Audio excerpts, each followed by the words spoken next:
오늘의 주요 뉴스입니다. 92년 역사상 처음으로 겨울에 중동 국가에서 열리는 2022 카타르 월드컵이 오늘 밤 11시 40분 막을 올립니다. 이어 내일 오전 1시 카타르와 에콰도르가 개막전을 펼치는데 한국 대표팀은 24일 밤 10시 우루과이와 첫 경기를 치릅니다. 어제 새벽 구속된 정진상 민주당 대표실 정무조정실장에 대해 검찰이 구속 후 첫 소환 조사를 했습니다. 민주당은 정치 탄압이라며 결사항전을 벌이겠다는 방침인데 국민의힘은 이 대표의 억지 주장이 레드라인을 넘어섰다고 지적했습니다. 이태원 참사 특별수사본부가 내일 이임재 전 용산경찰서장과 최성범 용산소방서장을 소환해 조사합니다. 이번 주 내로 피의자 소환 조사를 마무리할 계획인데 서울시와 행정안전부 등 윗선 수사에 분수령이 될 전망입니다. 신천지교인 10만 명이 오늘 대구 스타디움에 모여 종교 행사를 열었습니다. 곳곳에 관리요원을 배치하고 시간대를 나눠 출입하는 등 안전조치를 취했지만 주민들은 이태원 참사가 일어난 지 한 달도 안 돼 대규모 행사를 강행해야 했느냐고 비판했습니다. 싸움을 잘하는 개로 유명한 핏불 테리어만 모아서 잔인한 투견 도박을 벌인 일당이 무더기로 적발됐습니다. 전국 각지에서 모인 이들은 시골의 한 비닐 창고에서 수천만 원의 판돈을 걸고 도박을 벌인 것으로 드러났습니다. 중국 광저우의 방역 요원들이 마스크를 쓰지 않았다는 이유로 20대 여성들의 손발을 묶고 무릎을 꿇리는 영상이 공개돼 누리꾼들의 공분을 샀습니다. 공안 당국은 해당 여성들이 방역에 협조하지 않고 직원에게 욕설을 했다고 해명했지만 논란은 가라앉지 않고 있습니다. 이번 월드컵은 중동에서 열리는 첫 번째 월드컵입니다. 그래서 궁금한 것도 많습니다. 에어컨이 나오는 축구장, 6,200억 원에 달하는 상금, 손흥민 선수의 세 번째 도전. 카타르 현지에서 최영규 기자가 관전 포인트를 정리했습니다. 잠시 후 카타르와 에콰도르의 2022 카타르 월드컵 개막전이 열리는 알바이트 스타디움입니다. 중동의 전통 텐트의 모습에서도 볼 수 있듯이 이번 대회는 사상 처음으로 중동 지역에서 열리는 월드컵입니다. 더위로 유명한 지역인 만큼 날씨가 걱정이죠. 그렇기 때문에 북반구의 겨울에 해당하는 11월에 열리는 첫 월드컵이기도 합니다. 대표팀의 조별리그 3경기가 모두 열리는 에듀케이션 시티 스타디움입니다. 4만 명이 들어설 수 있는 이 경기장에서 우리 대표팀은 24일 우루과이와의 첫 경기를 시작으로 28일에는 가나, 다음 달 3일에는 포르투갈과 마지막 일전을 펼칩니다. 마스크 투혼을 불사르며 상대 골문을 노리는 대표팀 주장 손흥민은 이번 월드컵이 세 번째 월드컵입니다. 월드컵 통산 3골로 이번 대회에서 한 골만 넣으면 한국 선수 월드컵 최다 득점자가 되는 손흥민의 이번 월드컵 각오 들어보겠습니다. 첫 경기까지 또 마지막 경기까지 얼마 남지 않은 시간 제가 가지고 있는 에너지, 제가 가지고 있는 실력, 능력들을 최대한 뽑아내서 이번 월드컵을 좀 특별하게. 대표팀이 경기를 치르는 오후 4시 현재 도하의 기온은 약 29도 정도로 한낮에 비하면 서늘한 편입니다. 그래도 경기장 안에 많은 사람들이 몰리게 되면 더울 수 있죠. 그렇기 때문에 경기장 안에 초대형 에어컨 시스템을 설치했습니다. 좌석 아래와 그라운드 주변에 1,500개가 넘는 송풍구에서 강한 바람이 나오는데요. 이렇게 시원한 공기가 경기장을 에워싸면서 21도의 온도가 유지돼 경기 때 관중들과 선수들은 더위 걱정은 안 해도 될 것 같습니다. 이번 카타르 월드컵의 총 상금은 약 4억 4천만 달러로 우리 돈으로 하면 약 6,200억 원에 달합니다. 역대 가장 큰 규모의 상금인데요. 우승팀에게는 592억 원의 우승 상금이 돌아갑니다. 조별리그에서 탈락해 16강 진출에 실패한 팀도 126억 원을 받을 수 있지만 그래도 우리 태극전사들 최선을 다해서 12년 만에 16강 진출을 이루길 기대해봅니다. 카타르 도하에서 MBN 뉴스 최영규입니다.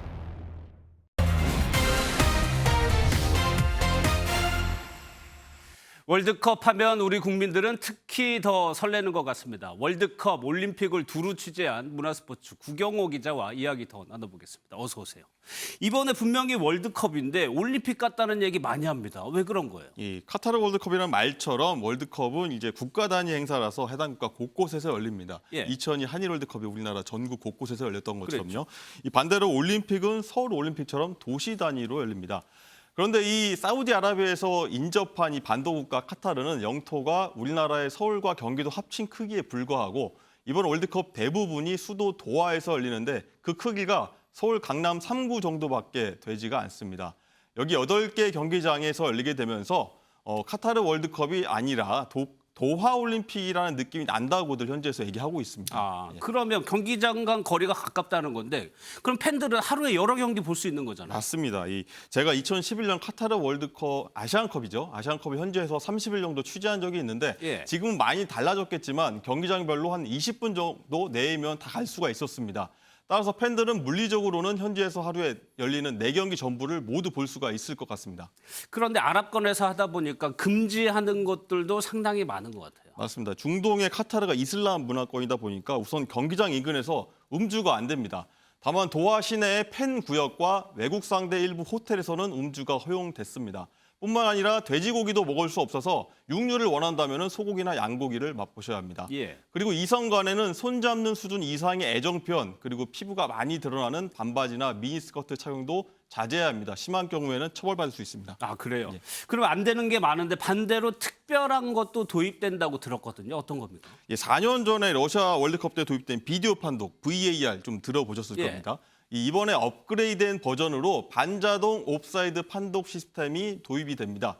공인구 안에 센서가 500분의 1초 단위로 차는 순간을 감지하고 움직임 추적용 특수 카메라 12대가 선수의 신체를 29곳으로 나눠 추적을 하는데 이를 통해 인공지능이 옵사이드 판정을 내리고 필요시 관중에게도 공개하겠다고 밝혔습니다. 완벽할지 또 다른 문제가 나올지는 한번 지켜봐야 할 것 같습니다. 예, 이제 우리 대표팀 얘기해 보겠습니다. 원정 16강 진출 가능할 것이냐 전문 기자로서 어떻게 전망하고 있어요? 이 3전 전승에서 16강 가볍게 갔으면 좋겠지만 이게 예. 모두의 바람일 텐데 한번 천천히 짜져 보겠습니다. 예. 우리 대표팀 조별리그 일정부터 한번 보겠습니다. H조에 속한 대표팀의 첫 상대는 다음 주 목요일 남미의 우루과이입니다. 그리고 두 번째로 가나를 상대하고 마지막으로 다음 달 포르투갈과 대결합니다. 조 2위까지 주어진 16강에 진출하기 위해선 최소 1승을 해야 하는데 상대들이 보신 것처럼 만만치가 않습니다. 그렇죠. 수아레스의 우루과이와 호날두의 포르투갈은 피파 랭킹 10위 안팎의 팀들이고 또 우승 후보로도 꼽히고 있습니다. 초반 흐름이 팀 분위기에 큰 영향을 끼치는 만큼 초반 2경기에서 1승 1무를 해야 하고 객관적인 전력상 우리와 그나마 좀 가까워 보이는 가나는 무조건 잡아야 한다는 분석이 예. 나옵니다. 앞서 리포트에서 손흥민 선수 인터뷰 봤는데 언제 출전할지도 큰 관심이거든요. 네, 모두의 바람일 텐데요. 예. 현지 취재 기자 얘기를 좀 종합해 보면은 마스크를 쓰고 훈련 중인 손흥민 선수가 지금 기적 같은 회복세를 보이고 있다고 합니다. 회복도 빠르고 선수의 출전 의지도 굉장해서 부상 수술 3주 만인 우루과이와 1차전 출전이 가능한 게 아니냐 이런 얘기도 조심스럽게 흘러나오고 있다고 합니다. 대표팀이 이와 관련해서 철저히 비밀에 붙이고 있는데 그래도 빠르면 1차전, 늦어도 2차전 출전은 가능하지 않겠냐는 예측이 나오고 있습니다. 우루과이가 여기에 촉각을 곤두세우고 있어서 언제 출전하든 손흥민의 존재 자체가 우리의 무기가 될 수 있다는 말씀을 드리고 싶습니다. 한편 붉은 악마가 광화문 광장 사용 신청을 하면서 서울시는 내일 거리 응원 안전 지원 회의를 열고 모레 최종 사용 승인 여부를 결정하는데 어떤 결과가 나올지 주목되고 있습니다. 알겠습니다. 우리 선수들 힘내주길 바랍니다. 지금까지 구경호 기자였습니다. 네, 다음 소식입니다. 검찰이 이재명 대표의 최측근이자 어제 구속된 정진상 민주당 대표실 정무조정실장을 불러서 조사했습니다. 그리고 이번 주엔 대장동 특혜 의혹의 핵심 인물이죠. 남욱 변호사와 김만배 씨가 차례로 석방됩니다. 먼저 정태훈 기자입니다. 검찰이 서울구치소에 있는 정진상 민주당 대표실 정무조정실장을 소환 조사했습니다. 어제 새벽 구속된 이후로 가지는 첫 조사입니다. 정 실장 측은 조사에 앞서 취재진에게 혐의를 전면 부인한다며 유동규 전 성남도시개발공사 기획본부장과의 대질 신문도 거부할 건 없다고 밝혔습니다. 또 구속 결정을 인정할 수 없다며 구속 적부심 청구 방안을 논의 중이라고 말했습니다. 검찰은 최대 20일인 구속기한 내에 정 실장이 받는 뇌물 혐의 등에 대해 구체적인 진술을 이끌어내는 데 주력할 것으로 보입니다. 또 앞서 정치적 공동체로 규정한 민주당 이재명 대표와의 연관성도 집중해서 들여다볼 전망입니다. 한편 1년간 수감 생활을 이어온 대장동 핵심 인물들은 구속기한 만료로 차례로 석방을 앞두고 있습니다. 천화동인 4호 소유주 남욱 변호사는 오늘 자정부터, 화천대유 대주주 김만배 씨는 오는 24일 자정부터 풀려나는데 이들이 석방 뒤 이재명 대표에 대해 어떤 발언을 할지도 관심이 쏠립니다. MBN 뉴스 정태웅입니다. 검찰 수사가 이재명 대표에 바짝 다가서면서 민주당은 윤석열 정부의 야당 길들이기라며 거세게 반발하고 있습니다. 이에 국민의힘은 이 대표를 비호하는 169명의 민주당 의원이 모두 공범이라고 비판하고 있습니다. 노태현 기자입니다. 더불어민주당이 이재명 대표의 최측근 정진상 정무조정실장이 구속된 뒤 공세 수위를 한층 높이고 있습니다. 검찰 독재 정치탄압 대책위원회를 중심으로 정부 여당의 야당 길들이기에 단일 대우로 맞서겠다는 계획입니다. 검사들이 별건 수사, 기획 수사 해가지고 정치인들 잡아서 윤석열 정부가 본인들 입맛대로 일을 하고자 하는 이제 그런 정치인들 길들이려고 하는. 한편으론 당내 일각에서 심상치 않은 기류도 감지되고 있습니다. MBN이 만난 한 민주당 의원은 이재명 대표의 결백을 믿는다면서도 만에 하나 그게 아닐 경우도 있지 않겠느냐며 불안감을 드러냈습니다. 정진석 국민의힘 비대위원장은 이재명 대표가 정진상 실장의 구속을 검찰의 조작으로 규정한 데 대해 레드라인을 넘어섰다고 주장했습니다. 이제 진실의 시간입니다. 이재명 대표와 민주당이 아무리 방탄폭력을 휘둘러도 진실을 사라지게 할 수는 없습니다. 국민의힘은 이 대표를 비호하는 민주당 169명의 의원들은 정치적 공범이라며 최측근들이 줄줄이 구속된 만큼 대장동 설계자인 이 대표가 직접 답하라고 압박했습니다. MBN 뉴스 노태현입니다.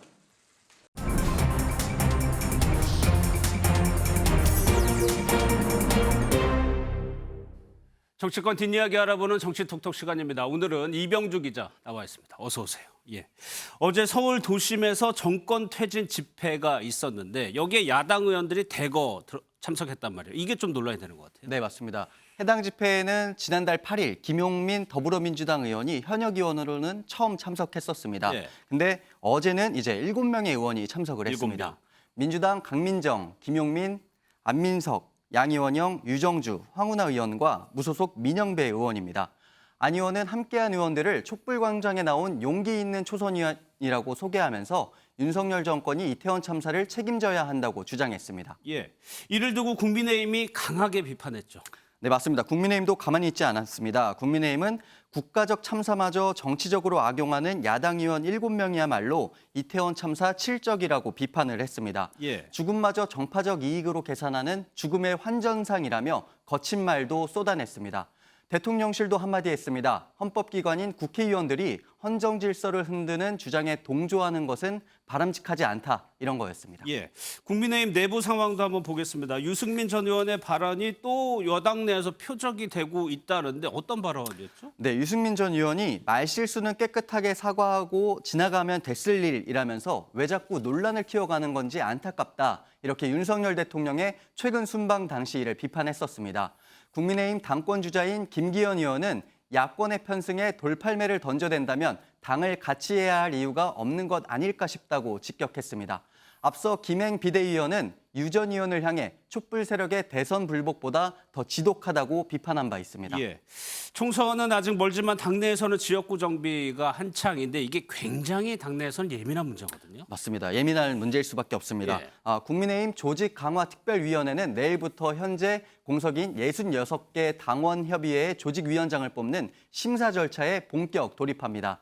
100%는 아니지만 당협위원장은 차기 총선에서 공천을 보장받는 자리인데요. 앞서 국민의힘은 이준석 전 대표 체제였던 지난 5월에서 6월에 14개 지역구의 조직위원장을 내정해 놨었는데 최종 의결을 내리지 못하고 절차가 마무리됐었습니다. 그런데 정진석 비대위 체제에서 진행되는 새 공모에서는 이 지역구들이 다시 심사 대상에 올랐습니다. 이렇게 되면 이준석 대표 시절 서울 동대문 을과 경기 분당을 지역은 친이준석계로 꼽히는 허은하 의원과 정미경 전 최고위원이 각각 내정이 됐었거든요. 하지만 다시 심사를 받아야 하는 그런 상황인 겁니다. 예. 마지막으로요. 윤석열 대통령이 이제 출근하면서 기자들과 문답을 주고받는데 이 장소에 가벽이 설치돼요? 네, 대통령실은 보안상의 이유로 가림막을 설치하게 됐다, 이렇게 설명을 했습니다. 지난주 금요일 있었던 MBC 기자와의 충돌과는 연관이 없다면서도 이번 사안을 중대하게 보고 있다 이렇게 밝혔는데요. 출근길 문답 중단 여부에 대해서는 아직 결정된 게 없다고 말했습니다. 하지만 저희 취재진이 대통령실 내부 분위기를 확인한 결과 계속하기는 어려울 것 같다거나 재발 방지 대책이 있지 않고서는 중단할 수밖에 없을 것 같다는 말도 나왔습니다. 아, 그래요. 알겠습니다. 여기까지 듣도록 하겠습니다. 이병주 기자였습니다. 이태원 참사를 수사 중인 경찰이 이번 주 내로 주요 피의자 소환을 마무리합니다. 현재 행정안전부와 서울시청에서 압수한 증거물 분석에 주력하고 있는데 윗선 수사로 이어질지가 관심입니다. 민경현 기자입니다. 이태원 참사 특별수사본부가 참사 발생 3주 만인 내일 이임재 전 서울 용산경찰서장을 불러 조사합니다. 참사 전후 용산경찰서에 대응을 캐물을 예정인데 특히 서울지방경찰청과의 진실공방으로 번진 경비기동대 요청 여부가 주요 조사 대상입니다. 인파 관리에 가장 효율적인 기동대를 지원 요청해라 그런 지시를 했었고 당일 집회 시위가 많기 때문에 지원이 어렵다는 그런 답변이 들어왔습니다. 최성범 용산 소방서장 역시 같은 날 소환됩니다. 특수본은 해밀턴 호텔 이모 대표도 조만간 부르는 등 이번 주 중으로 모든 피의자 소환 조사를 마친다는 계획입니다. 이를 바탕으로 이른바 윗선 수사에 속도가 붙을지 관심입니다. 특수본은 지난주 일요일 윗선 수사가 지지부진하다는 의견을 겸허히 청취하고 있다는 취지의 입장문을 내놨고 그 후 닷새 만에 서울시청과 행정안전부를 전격 압수수색했습니다. 특수본은 주말 휴일도 반납하고 전원 출근하는 등 압수물 분석에 총력을 기울이는 것으로 전해졌습니다. 이상민 행정안전부 장관이 시민단체 고발 이후 형식상 입건된 상태인데 일각에선 이번 주 조사 결과에 따라 이 장관이 실제 수사 대상으로 전환될 수 있다는 관측도 나옵니다. MBN 뉴스 민경양입니다. 오늘 대구 스타디움에 신천지교인 10만여 명이 모였습니다. 전국에서 45인승 관광버스 2,500대가 몰린 대규모 종교 행사였는데 이를 바라보는 시민들의 시선이 곱지 않았습니다. 박상호 기자입니다. 대구 스타디움으로 들어가는 행렬이 끝이 보이지 않습니다. 모두 신천지 수료식에 참여한 교인들입니다. 6만 5천석 관중석을 다 채우고 운동장에도 2만여 명이 자리를 잡았습니다. 바로 옆 보조 경기장에도 발 디딜 틈이 없을 정도로 빼곡히 들어찼습니다. 이번 수료식에 동원된 버스만 2,500여 대입니다. 전국 각지 신도들이 새벽부터 이곳 대구 스타디움에 집결했습니다. 수료식에 참여한 인원만 10만 6천 명이 넘습니다. 영광스러운 수료식을 한 10만 수료생 여러분 환영합니다. 대구 스타디움에 10만 명 이상이 모인 건 2002년 월드컵 이후 20년 만입니다. 시민들은 곱지 않은 시선을 보냈습니다.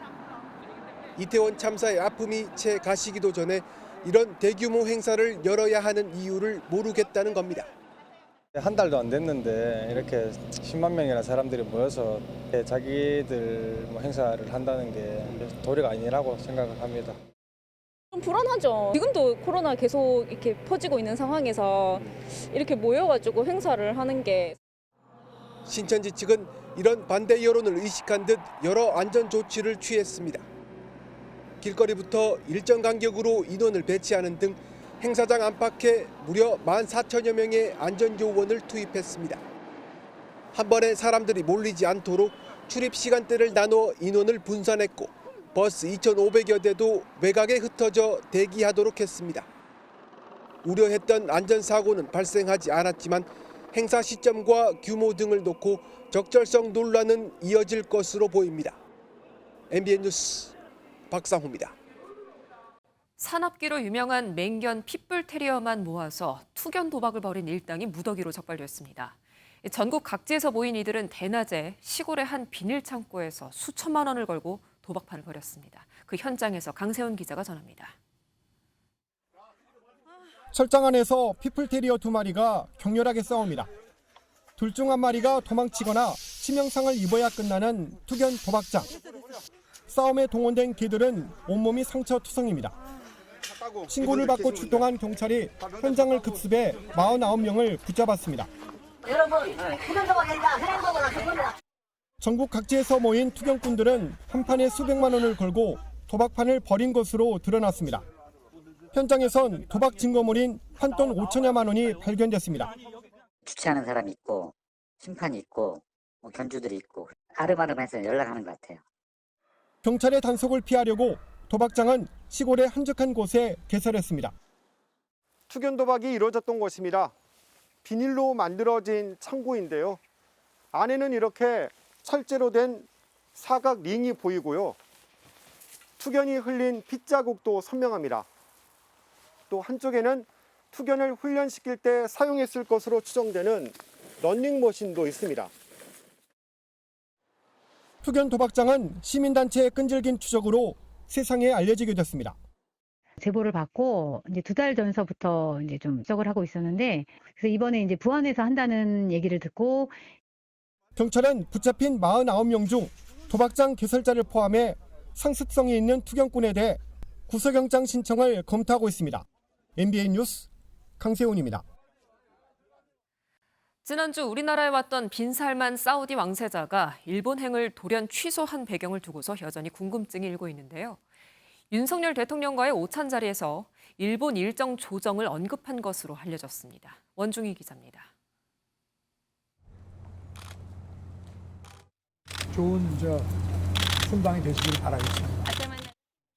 지난 17일 한국을 떠난 빈살만 사우디 왕세자는 태국 방콕에서 열린 에이펙 정상회담에 참석한 뒤 일본을 방문할 예정이었습니다. 그런데 윤 대통령과 빈살만 왕세자의 오찬에서 이 같은 일정 변경에 대한 언급이 있었던 것으로 알려졌습니다. 당시 우리 측 대표단이 추후 일정을 묻자 사우디 정부 관계자가 태국 다음에 일본이라고 답했는데 옆에 있던 한 장관이 일본은 조금 조정해야 할 것 같다고 말했다는 겁니다. 대통령실 고위 관계자는 빈살만 왕세자가 일본 문화에 대한 애정과 조예가 깊은 대단한 일본 애호가 있기 때문에 우리 쪽도 상당히 놀랐다고 당시 분위기를 전했습니다. 빈살만 왕세자가 돌연 일본행을 취소한 이유로는 한국에서 40조 원 규모의 MOU를 체결하는 등 성과에 만족했기 때문이라는 분석이 나옵니다. 한 정부 핵심 관계자는 우리가 방위산업이나 수소, 건설 인프라 등에서 일본보다 나은 만큼 빈살만이 한국으로 충분하다고 판단한 것 같다고 말했습니다. 한국과 사우디 투자 포럼을 개최해 총 26건의 계약 또는 양해각서를 체결했습니다. 일본 정부는 일정이 취소된 이유를 함구하고 있습니다. 일본이 660조 규모의 사우디 네옴시티 프로젝트에 전혀 참여하지 않는지도 확인되지 않았습니다. 윤석열 대통령은 오는 23일 수출 전략 회의를 주재하고 정상외교 경제 성과를 점검할 계획입니다. MBN 뉴스 원중입니다. 북한이 신문과 방송을 동원해 ICBM을 대대적으로 선전하고 있습니다. 국방부 출입하는 신동규 기자와 그 내용과 의미 분석해 보겠습니다. 어서 오세요. 예. 오늘 노동신문 1면 한번 볼까요? 거기서 엄숙한 선언이라고 제목을 달았습니다. 어떤 의미입니까?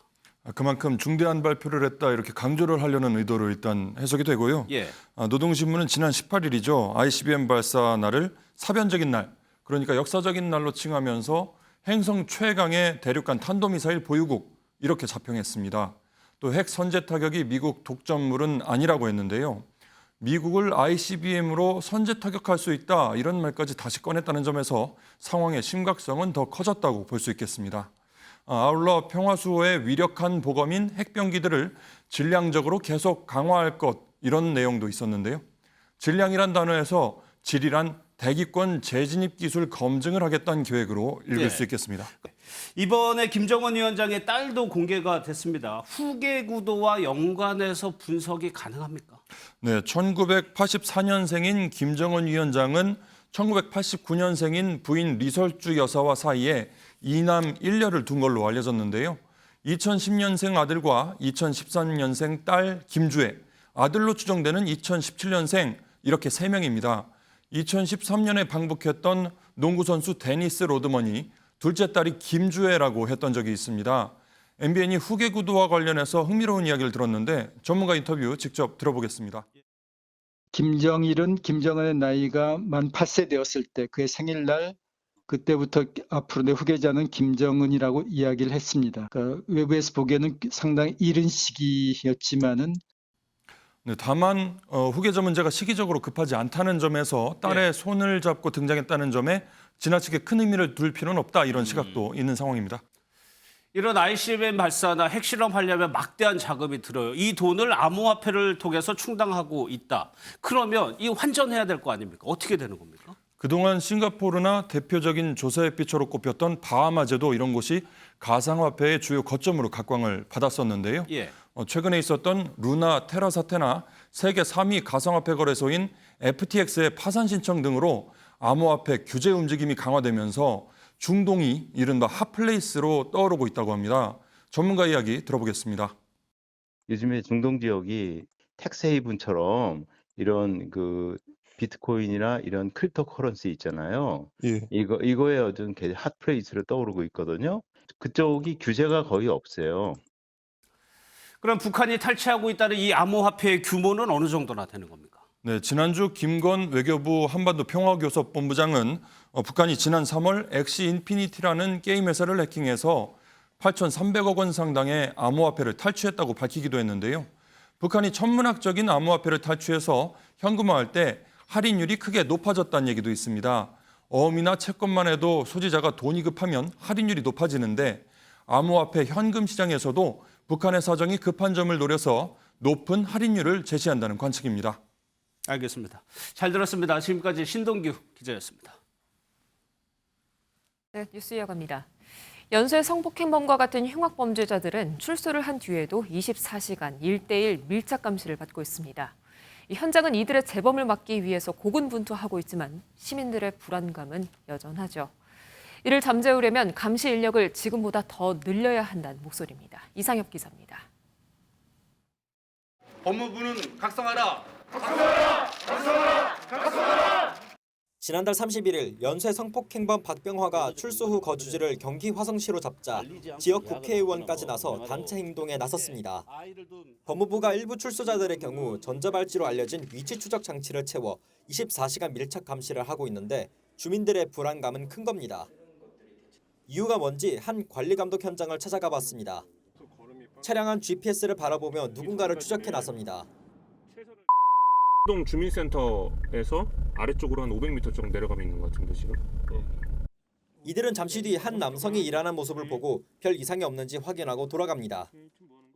일단은 대상자가 어떤 특이한 동선을 가거나 의심이 될 만한 행동을 했을 때에는 CCTV 내용을 화면을 따서 대상자의 진술과 실제 했던 행동의 일치 여부도 확인을 하고요. 법무부는 지난 2008년 전자감독 제도가 시행되고 나서 성폭력은 87.5%, 살인은 98%나 재범률이 줄어들었다고 밝혔습니다. 하지만 직원 1명당 감시 관리할 출소자는 올해 7월 기준으로 18명인데 호주나 영국의 2~3배 수준입니다. 늘리긴 했지만 만족할 만한 정도의 수준으로 늘리지를 못했기 때문에 또 대처를 못하는 그런 것들도 있겠죠. 당연히 늘려야 된다고 봐요.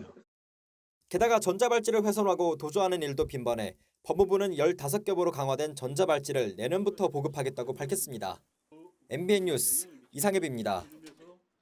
최근 집값이 하락하면서 공시가보다 낮은 실거래가가 속출하고 있습니다. 이런 가운데 떨어지기 전 집값을 기준으로 한 종합부동산세 고지서가 내일부터 발송돼 집주인들의 반발이 클 것으로 보이는데요. 정부가 공시가를 2년 전 수준으로 낮추는 방안을 검토하고 있습니다. 선한빛 기자입니다. 서울 잠실동에 있는 한 아파트 단지입니다. 지난해 9월 같은 1층이 26억 9천만 원에 거래됐는데 최근 19억 원까지 떨어졌습니다. 이 단지는 실거래가가 7억 원 정도 하락했는데 공시가격보다도 낮은 금액입니다. 자기 것이 팔려야 사는데 안 팔려서 못하는 거지. 매수 행동을 취하지 못하셔서 그런데 쭉 관심은 있죠. 내일부터 종부세 대상자 120만 명에게 4조 원대 규모의 고지서가 발송되는데 최근 집값이 큰 폭으로 떨어지면서 납세자들의 반발도 커질 수밖에 없습니다. 앞서 예를 든 단지로 종부세 시뮬레이션을 돌려봤더니 기존 공시가로는 266만 원을 내야 하지만 최근 실거래가를 기준으로 공시가를 다시 산정하면 116만 원으로 줄어듭니다. 오는 22일 공시가격 현실화 관련 공청회가 열리는데 하향 조정 의견이 우세할 것으로 예상됩니다. 시세보다 더 높은 공시가격이라고 하는 거를 체감해서 받아들였을 때는 분명히 이제 불만이 있을 수밖에는 없기 때문에 이런 부분들을 반드시 감안해서 속도에 대한 조절이라든지 국회에서 추진되던 1가구 1주택자 종부세 특별공제 3억 원 방안은 야당 반대로 이미 무산된 상황. 정부는 이달 안에 공시가격 조정안을 발표할 계획인데 최근의 집값 하락세를 고려해 2년 전 수준으로 낮출 가능성이 커 보입니다. MBN 뉴스 서남미입니다. 중국에서 벌어진 일입니다. 한 여성이 손이 묶인 채 무릎을 꿇고 있습니다.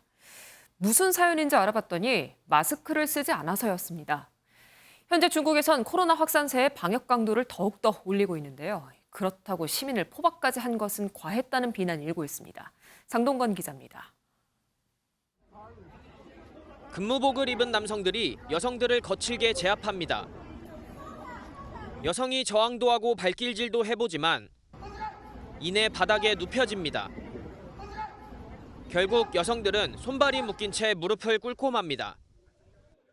지난 17일 오전 11시쯤 중국 광저우에 있었던 일로 한 검문소에서 방역 요원들이 마스크를 안 썼다는 이유로 20대 여성 2명을 강압적으로 포박한 겁니다.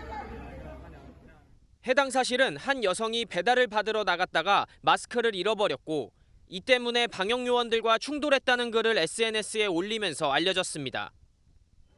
과한 대처라는 비난 여론이 들끓자 공안 당국도 해명에 나섰습니다. 두 여성이 방역 요원들의 협조 요청을 무시하고 방역 통제 구역으로 들어가려 했으며 요원들에게 욕설하는 등 모욕을 했다는 겁니다. 실제로 다른 영상에는 회색 옷을 입은 여성이 방역복을 입은 남성에게 삿대질을 하며 소리를 치는 모습이 담기기도 했습니다. 누리꾼들 사이에선 방역 요원 행동이 이해된다는 반응과 손발까지 묶은 건 과하다는 지적이 엇갈리는 가운데 과도한 중국 코로나19 봉쇄 정책에 비판도 나오고 있습니다. MBN 뉴스 장동건입니다. 바이든 미 대통령의 손녀가 결혼식을 올렸습니다. 결혼식이 백악관에서 진행돼서 화제고 취재진의 공개가 되지 않은 것은 논란입니다. 이 백악관이 결혼식장으로 사용된 것은 이번이 19번째라고 하네요. 주진희 기자입니다. 밝은 표정의 바이든 대통령 부부 사이로 웨딩드레스 차림의 신부와 신랑 모습이 보입니다. Oldest granddaughter Naomi Biden. She is the daughter of Hunter Biden. The ceremony taking place earlier today, followed by a luncheon inside. It's the 19th wedding in the history of the White House. 신부 나오미 바이든과 마찬가지로 신랑도 로스쿨을 나온 법률가로 과거 힐러리 클린턴 대선 후보 캠프에서 뛴 정치 지망생인 것으로 알려집니다. 이번 결혼식은 린든 존슨 전 대통령, 닉슨 전 대통령 딸 결혼식 등에 이어 백악관에서 열린 19번째 결혼식입니다. 백악관에서 열리는 대통령 손녀의 결혼식인 만큼 세간의 관심을 끌었지만 비공개로 열리면서 일부 비판도 이어졌습니다. Why is the White House going against precedent and not letting any journalists in to cover a bit of this wedding that is taking place here at the People's House? 백악관 출입 기자단은 적은 수의 대표 취재단도 거부당해 매우 실망스럽다며 대통령이 공적 장소인 백악관에서 열리는 행사에 참석하면 알 권리가 보장되어야 한다는 성명을 냈습니다. 이에 대해 백악관은 사랑과 웃음이 가득한 날들을 기원한다는 대통령 부부 입장문과 함께 모든 비용은 개인 비용이었다며 프라이버시 보호 차원이었다고 설명했습니다. Their wish, and we should be thrilled and happy for them in making this really important step in their lives. 결혼식 바로 다음 날은 바이든 대통령의 80번째 생일이기도 했습니다. MBN 뉴스 주진입니다. 종합부동산세 부과 대상인 공시가 12억 원이 넘는 주택을 가진 20대 이하가 1,900명을 넘는 것으로 나타났습니다. 통계청이 발표한 주택 소유 통계에 따르면 지난해 11월 1일 기준 공시가 12억 원을 넘는 주택 보유자는 전체 1,500만 명 가운데 2.6%인 40만 명 수준이었으며 이 중 20대 이하는 1,900여 명으로 1년 전보다 50%가 넘게 늘었습니다. 경동제약이 자사의약품 처방을 위해서 3년 넘게 의사들에게 골프 접대를 해온 사실이 드러나 공정거래위원회에 제재를 받게 됐습니다. 공정위는 경동제약이 2018년 2월부터 지난해 10월까지 자사의약품의 처방 유지와 증대를 위해 부당한 사례비를 제공한 행위에 대해서 시정명령과 과징금 2억 4천만 원을 부과한다고 밝혔습니다. 경동제약은 보유하고 있는 다수의 골프장 회원권으로 병원 관계자에게 골프장을 예약해주거나 12억 2천만 원 상당의 골프 비용을 지원한 것으로 공정위 조사 결과 드러났습니다.